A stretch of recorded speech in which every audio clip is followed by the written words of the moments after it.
Hey, what's up, guys? This is Andrew Santowski. Just giving you a UFC 275 Teixeira versus Prohaska betting recap and an event recap. So I'm gonna cover just a few fights here, guys. I'm gonna cover my bet. I was on Glover Teixeira last night. I was on Glover Teixeira plus 194. And that I even in hindsight, man, felt like that fight should have been a pick'em fight. I mentioned that a few times. Glover checked off all the qualifications for multiple multiple betting models for me, man. Plus 194 was awfully juicy. It closed minus 220 Prohaska, plus 172 Teixeira, and I think Glover was probably on his way to winning that fight, most likely. Ends up losing in the 5th round with 30 seconds left. That's a tough one to swallow there, man. But Glover put up a heck of a fight. That was a fight of the year candidate right there. Prohaska, what's this guy made of? This guy's not human.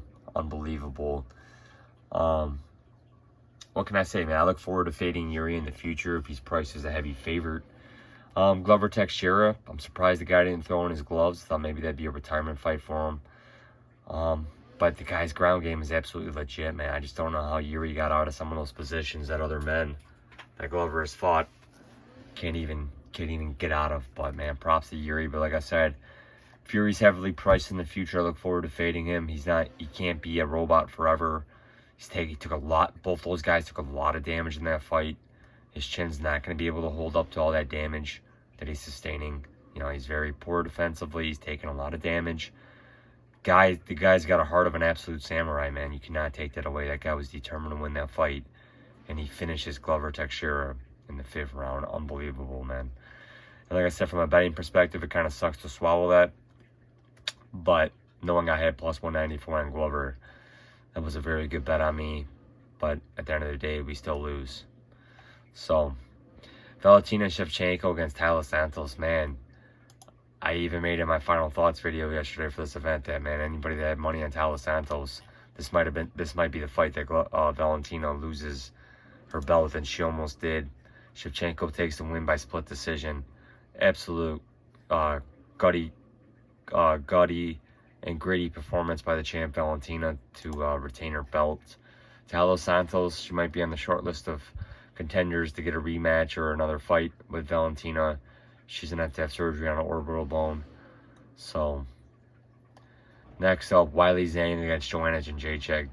Zhang retires Jędrzejczyk with a spinning back fist. Absolutely brutal. You can't take all that time away from the sport to come back and compete against the top women. Doesn't work like that. Joanna's a great champ. Unfortunately, the last couple of years, her legacy's kind of scratched up, in my opinion, man. You know, in 2015, 2016, even going up until late 2017, man, I thought this girl was unstoppable. Looked absolutely amazing. But, man, the field of contenders catch up to you, man. Their training programs catch up to what you're doing. You get cocky, you get complacent, and, man, there's just young, hungry lions like Rose Namajunas. And she stepped up to fought Valentina Shevchenko at flyweight. Respect that, lost. And she just never could get over the Weili Zhang hump. So, unfortunately, Joanna, great champion at strawweight, will not go down as the GOAT.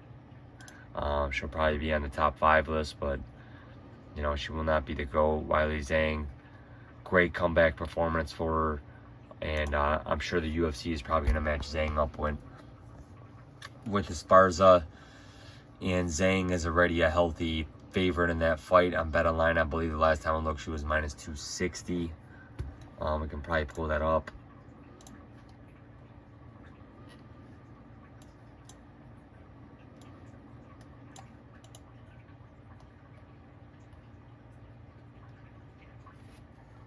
Yeah, she's currently a minus 260 comeback on Esparza plus 220. And I probably see that going up from there. You know, like I said, this is just one book with the lines open. This fight will probably be made for late autumn or winter of 2022. Jake Matthews, man, it's so good to see this. Even though I was on Fiallo in this fight, so great to see Jake Matthews evolve. He's fighting a welterweight and just knocked out Andre Fiallo in his neck of the woods.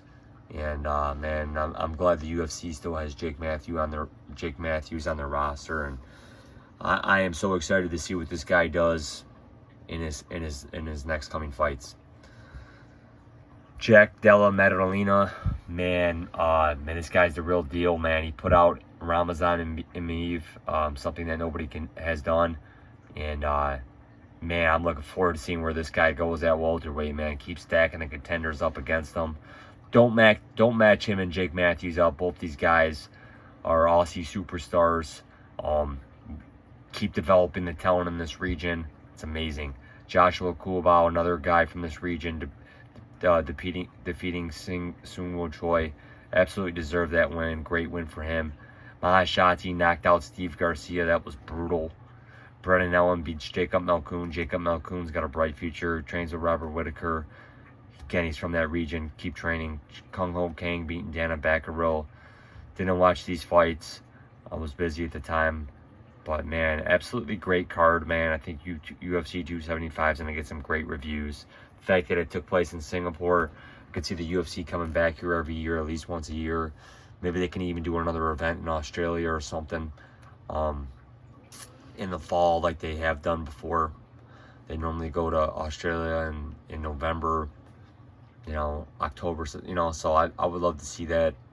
Just keep developing the talent down there, man. The talent down there is absolutely legit, and I love it, man. Like I said, fortunately, like I said, I only picked 4 out of 11 winners on Tapology. Man, like I said, bad night to picks, but I got some right. But man, it's just like Jesus, it was a great card though, man. I love MMA because it constantly revamps my opinion of fighters following wins and whatnot, and it's so great to see these fighters, man, just follow their careers.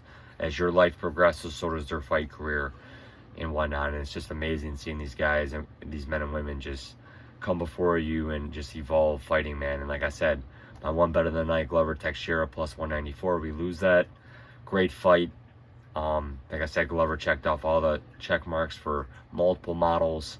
Really liked him coming into this fight. He almost pulled it off. And like I said, I look forward to fading Yuri in the future if he's a sizable favorite.